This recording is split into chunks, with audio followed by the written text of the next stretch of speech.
Hello everyone, আজকে দেখাবো হচ্ছে আস্ত আমড়া দিয়ে এবং চিনি দিয়ে আমড়ার আচার বানানোর খুব সহজ রেসিপিটা। তো এখানে হচ্ছে আমি আমড়াগুলা সবগুলা ভালো করে খোসাটাকে ছাড়িয়ে নিব। তো এখানে অনেকগুলো আমড়া আনা হয়েছিল, তো সবগুলো আমড়া ভালো করে খোসাটা ছাড়িয়ে আমি কুচি কুচি করে নিয়েছি এবং জলের মধ্যে ভিজিয়ে রাখলাম। আর আমড়াটা দেখেন কেঁচা কেঁচা করা হয়েছে, যেন হচ্ছে মশলাটা প্রপার আমড়ার সাথে মিশে যায়। তো আমড়াগুলা ভালো করে ধুয়েও রেখে দিলাম। এই পাশে হচ্ছে একটি কড়াইতে আমি একটু জল দিয়ে তারপর হচ্ছে শিরার জন্য পরিমাণ মতো চিনি দিয়ে দিলাম। অবশ্যই চিনির পরিমাণটা বেশি লাগবে, কারণ যেহেতু এই আমড়াটা হচ্ছে পুরোপুরি চিনির শিরার মধ্যে ডুবিয়ে এটার বানানো হবে, এজন্য কিন্তু চিনির পরিমাণটাও বেশিই লাগবে।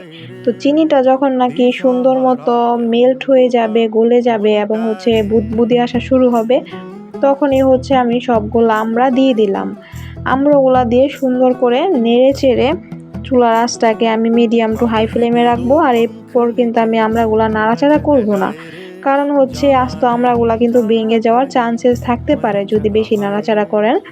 তো যাই হোক, এখন হচ্ছে আমি দেখলাম যে আমড়াগুলা পুরোপুরি সিদ্ধ হচ্ছিল আর হচ্ছে চিনি শিরাটাও কিন্তু সুন্দরভাবে বুদবুদি হচ্ছিল।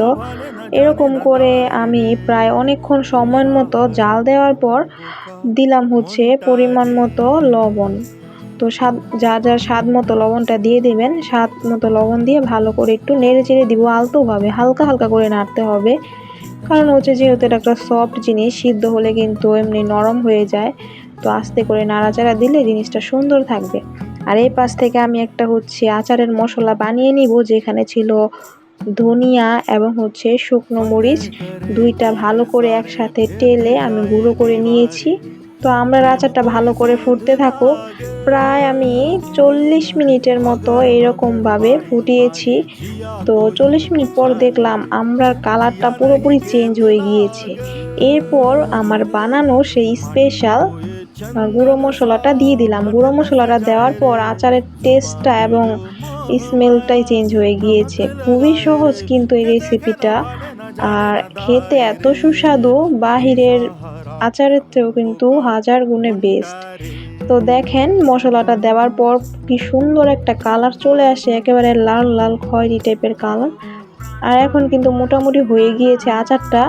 জাস্ট আর একটু সুন্দর মতো জাল করে নিলেই কিন্তু আমার আচার বানানোর প্রসেসিংটা কমপ্লিট। এটা হালকা একটু শিরা টাইপেরই থাকবে, যেন হচ্ছে আচারটা মানে আমড়াটা একটু ডুবে ডুবে থাকে। তো এরপর হচ্ছে আমি চুলার আঁচটাকে নিভিয়ে দিয়েছি। চুলার আঁচটাকে বন্ধ করে আচারটাকে ঠান্ডা করে নিয়ে একটি কাচের জারের মধ্যে সংরক্ষণ করতে পারবেন, অথবা ফ্রিজে রেখেও সংরক্ষণ করতে পারেন। অনেক দিন পর্যন্ত কিন্তু আচারটা ভালো থাকবে। তো আমার এই আমড়ার আচার বানানোর রেসিপিটা আপনাদের কাছে কেমন লাগলো অবশ্যই কিন্তু কমেন্ট করতে জানাতে ভুলবেন না। সো আজকের জন্য এই পর্যন্তই ছিল। টাটা।